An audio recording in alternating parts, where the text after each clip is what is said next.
Okay, welcome back. In this section, I'm going to look at the process of cell division. We have a lot of notes to get through. So I'm going to talk about chromosomes and how they're packaged inside of the cell, talk about the main events of the cell cycle, what happens during the four phases of mitosis, and then talk about cytokinesis.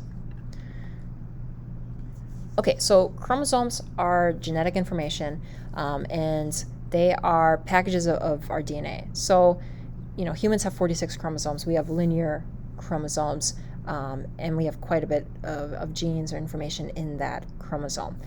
But chromosomes, basically, they're just packages of DNA, okay? And altogether, they make up all the genetic material of that organism. Now, prokaryotic chromosomes, those found in unicellular organisms that do not have a nucleus or an organelle, their chromosomes are located in the cytoplasm, right? No nucleus. And their chromosome is single, one chromosome, and it's circular. For eukaryotic organisms, it's a little bit more complicated. That chromosome is found in the nucleus. They usually have more DNA than prokaryotes, so we have multiple linear chromosomes.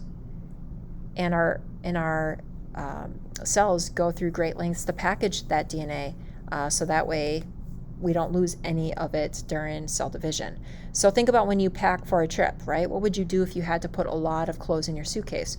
Maybe you'll roll it, right? Or pack it in a certain way so you can get the most out of your suitcase and maximize how much clothes you can bring, right? If you were sharing a suitcase with your twin brother or sister, what would you need to do, right? 2 sets of everything, or maybe you just would share, I'm not sure. But the anatomy of the chromosome can be thought of, as pack in clothes for a vacation. So here is a chromosome, right? This is just one chromosome. It's made up of 2 sister chromatids held together by a centromere. This is a condensed chromosome. Okay, super, super condensed. And if we zoom in on just one of these, just a small area, you can see that it is made up of supercoiled DNA. Okay, this is called chromatin. DNA plus protein is called chromatin. So zooming in on just a little bit of that coil, you can start to see how it's super coiled. Coil within coils within coils. So chromatin is histones attracted to DNA. And if we zoom in on one of these purple spheres, you can see the nucleosome is made up of 8 of these histones. 8 histones wrapped around DNA. It makes up your nucleosome. Okay, and then that blue fiber, that's our DNA. There's our double helix. So helix wrapped around some histones super coiled, super coiled, super coiled. Yeah, the anatomy of a chromosome. So I think this is the diagram in your book. These are 2 sister chromatids, a duplicated chromosome. There's our centromere. We zoom in on that. Looks like a telephone coil. You call these supercoils. We start to zoom in on these coils, and you can see the histones wrapped around the DNA. So 4 histones make up a nucleosome, and then there's your double helix. Okay, so this was review. What would be the center? Centromere. This entire thing's a chromosome, and 1/2 is called a chromatid. All right, what is a cycle? Okay, so a cycle is usually something that tends to repeat itself, and there are lots of examples of cycles that like the life cycle, the seasons, the washer, cycle. First it washes and rinse, and there's a final spin, the water cycle. So things that tend to repeat. Your life is a cycle. You go to first hour, second hour, third hour, fourth hour, lunch, fifth hour, sixth, seventh. Pretty much the same here at our school. You could think of how you spend your day. Usually that's kind of a cycle, right? You get up, you get ready for school, you eat breakfast, hopefully.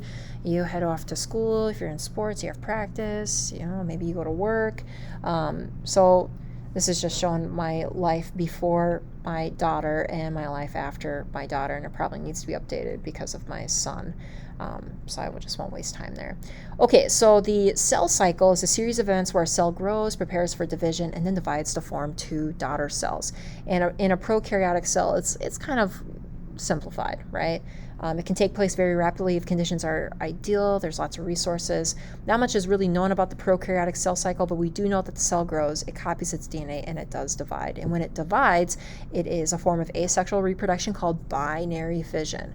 So here's my prokaryotic cell, the parent cell, copies its DNA, and then it's just going to split into two, and now I have my two daughter cells. Eukaryotic cycles, more is known about that, and it is more complex. So it has two stages, okay? Interphase and mitosis. And within interphase, there are three phases, G1, S, G2. G1 means the cell grows in size.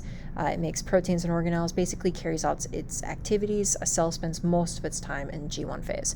Then after that, when a cell starts to get too big, it's like, oh, hey, I'm getting too big. I better get ready to divide so I can maintain a high surface area to volume ratio. So it's going to start to copy its DNA, so that way the new cell has the same instructions to carry out its functions. Then we hit the G2 phase, where it prepares for cell division. Organelles and molecules are also replicated. This is by far probably one of the shortest of interphase. And then finally, cell division. So cell division is made up of two parts, mitosis and cytokinesis. Mitosis is the division of the nucleus, cytokinesis, division of the cytoplasm.